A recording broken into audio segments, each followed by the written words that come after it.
स्वागत है आप सभी का। जून में परमा और निर्जला एकादशी का व्रत जाने तारीख और महत्व। जून में परमा एकादशी और निर्जला एकादशी का व्रत रखा जाएगा। इस बार अधिक मास भी है, जिससे आने वाली एकादशी को परमा एकादशी कहा जाता है।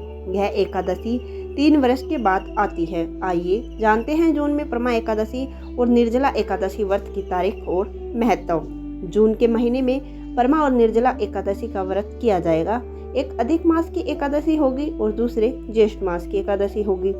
ऐसी मान्यता है कि जो व्यक्ति एकादशी का व्रत करता है उससे अनजाने में किए गए पापों की से मुक्ति मिलती है। साथ ही माता लक्ष्मी की कृपा से इस जीवन में व्यक्ति को सुख समृद्धि भी प्राप्त होती है। जून में आने वाली परमा एकादशी मलमास की आखिरी एकादशी है। यह 3 वर्ष में एक बार आती है। वहीं ज्येष्ठ मास में निर्जला एकादशी वैसे तो हर साल आती है, लेकिन इस एकादशी का अधिक महत्व माना गया है, क्योंकि यह सिर्फ एक ऐसी एकादशी है जिसका व्रत भीम ने भी रखा था।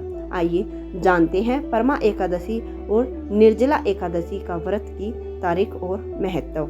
पंचांग की गणना के अनुसार एकादशी तिथि का आरंभ 10 जून बुधवार को मध्य रात्रि 12:58 पर होगा।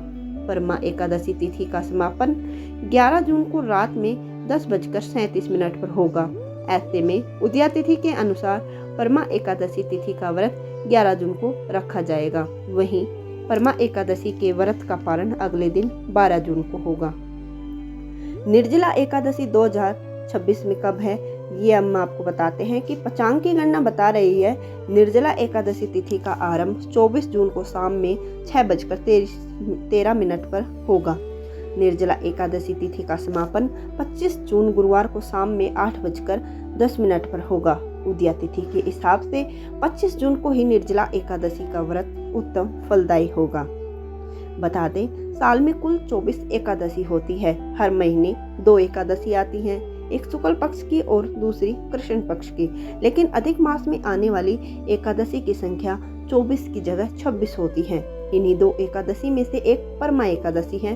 विष्णु पुराण में परमा एकादशी का विशेष महत्व बताया गया है। ऐसी मान्यता है कि इस दिन व्रत करने से 100 यज्ञों के करने के बराबर फल प्राप्त होता है। निर्जला एकादशी का विशेष महत्व माना गया है। कहा जाता है कि भीम ने अपने पूरे जीवन काल में सिर्फ एक ही एकादशी का व्रत किया था, जिस वजह से इस एकादशी का नाम भीमसेन एकादशी भी कहा जाता है। ऐसा कहा जाता है कि सिर्फ इस एक एकादशी का व्रत करने वालों को 24 एकादशियों के व्रत का पूरा पुण्य प्राप्त हो जाता है। तो आइए आप भी और हम भी मिलकर एकादशी का व्रत करें।